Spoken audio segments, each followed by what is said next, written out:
വന്നോണ്ടിരിക്കുകയാണ് കേട്ടോ.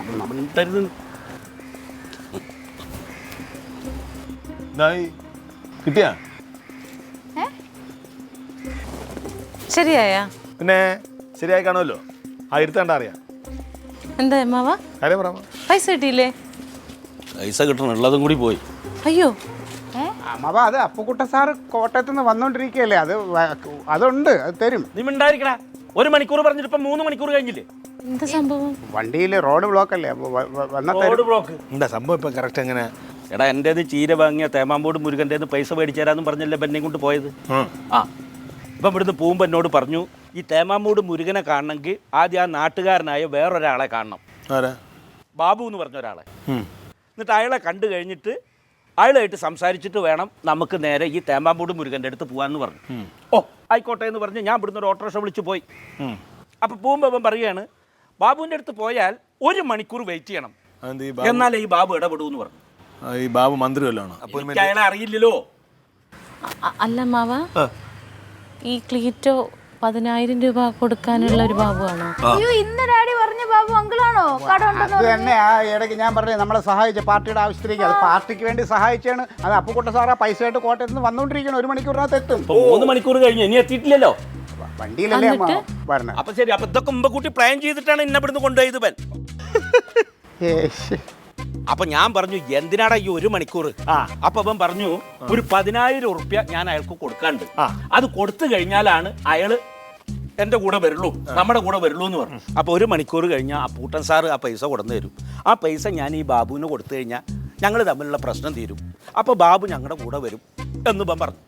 ഞാൻ അത് പറഞ്ഞപ്പോൾ അമ്മാവൻ തന്നെ പറയടാ, അതിനെന്തിനും നമ്മൾ വെറുതെ സമയം കളയണ്ടല്ലോ, എന്നാ ഞാൻ 10,000 രൂപ തരാം, നീ ഇപ്പോഴത്തെ ഈ പ്രശ്നം കേട്ടാ അപ്പുക്കുട്ട സാറ് വരുമ്പോൾ നീ എനിക്ക് തന്നാൽ മതി എന്ന് പറഞ്ഞു. അത് അമ്മ ഇങ്ങോട്ട് പറഞ്ഞാണ്. എടാ അത് സ്വാഭാവികമായിട്ട് പറയുമല്ലോ, 1 മണിക്കൂർ കഴിഞ്ഞാൽ എന്തായാലും കാശ് കിട്ടും, നമുക്ക് നമ്മുടെ കാര്യം നടക്കണം, അതിനുവേണ്ടി വെയിറ്റ് ചെയ്യണ്ടല്ലോ. അപ്പൊ ഞാൻ 10,000 കൊടുത്തു കഴിഞ്ഞാൽ ഇവരുടെ പിണക്കം തീരും, നമുക്ക് പോയിട്ട് ഈ മുരുകനെ കാണും ചെയ്യാം. 1 മണിക്കൂർ കഴിയുമ്പോൾ അപ്പൂട്ടം കൊടുത്ത പൈസയും നമുക്ക് കിട്ടും. എന്നിട്ട് പൈസ കൊടുത്തോ? ഞാൻ 10,000 രൂപ, ആകെ 10,000 കുറച്ച് ചില്ലറ കയ്യിലുണ്ടായിരുന്നുള്ളൂ. ആ 10,000 എടുത്ത് ഞാൻ ഇവന് കൊടുത്തു. വേണ്ടാന്ന് പറഞ്ഞു. അപ്പൊ അമ്മ പറയില്ലടാ, ഇത് കാര്യം നടക്കട്ടെ. നീ 1 മണിക്കൂർ കഴിഞ്ഞാൽ അപ്പൂട്ടം കൊണ്ടുവരും, എന്നിട്ട് എനിക്ക് തരുന്നു പറഞ്ഞില്ലേ?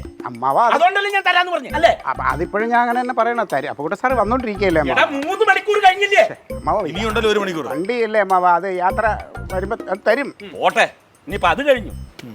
ഒത്തുതീർപ്പായാലോ എന്നും കരുതിയിട്ട് ഈ ബാബുവിനെയും കൂട്ടിയിട്ട് ഞങ്ങൾ നേരെ മുരുകന്റെ വീട്ടിൽ ചെന്നു. പോയി അവിടെ ചെന്നപ്പോലെ ഈ മുരുകൻ ലോകപ്രാടാണ്, വീട് പൂട്ടിയിട്ട് എവിടെയാ പോയേക്കണം. വീട് പൂട്ടിയിട്ട് എന്താ അമ്മാവ അങ്ങനെ പറയുന്നത്? ഈ ബാബു എന്ന് പറയുന്നവന് മുരുകനായിട്ടുള്ള കാര്യം മുണ്ടിയിട്ടില്ല, സ്വന്തം നാട്ടുകാരനല്ലേ. അപ്പൊ ചെന്നിട്ട് ഈ കാശ് കൊടുത്തതിന്റെ ശേഷമാണ് ഇപ്പം പറയണത്, എടാ ഇവിടെ ഇങ്ങനെ പച്ചക്കറി കച്ചവടമൊക്കെ ചെയ്യണ ഒരു മുരുകല്ലേ, അയാളുടെ വീടൊന്ന് പോണെന്ന്. നാട്ടുകാരനെ ഉണ്ടോ അയാൾക്കറിയാം.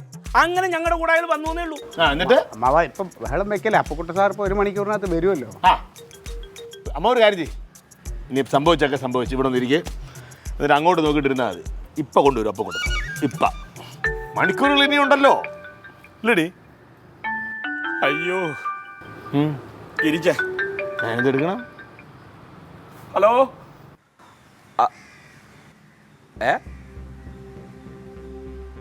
വന്നോ? ആ ശരി ശരി, മുരുകനെ ഞാൻ വിളിച്ചോളാം. ആ വേമ്പാമൂട് മുരുകനെ ചീരയുടെ പൈസ വീട്ടിൽ കൊണ്ടുവന്ന് കൊടുത്തു. വെറുതെ ഞാൻ എൻ്റെ 10,000 ഉറുപ്യ കളഞ്ഞല്ലോ. അമ്മാവൻ സഹായം ചോദിച്ചു ഇവിടെ വന്നപ്പോൾ ഞാൻ ഇവിടെ ഇരുന്നിട്ട് ഒരു വാക്ക് പറഞ്ഞായിരുന്നു. എന്താ? ഈ തെറ്റായ വഴിയിലൂടെ ഓടുന്നതിനേക്കാൾ നല്ലതും ശരിയായ വഴിയിലൂടെ സാവകാശം ആലോചിച്ച് നടക്കുന്നതാണ്. അങ്ങനെ സാവകാശം ആലോചിച്ച് നടന്നിരുന്നെങ്കിൽ ഈ പൈസ നഷ്ടം വരില്ല.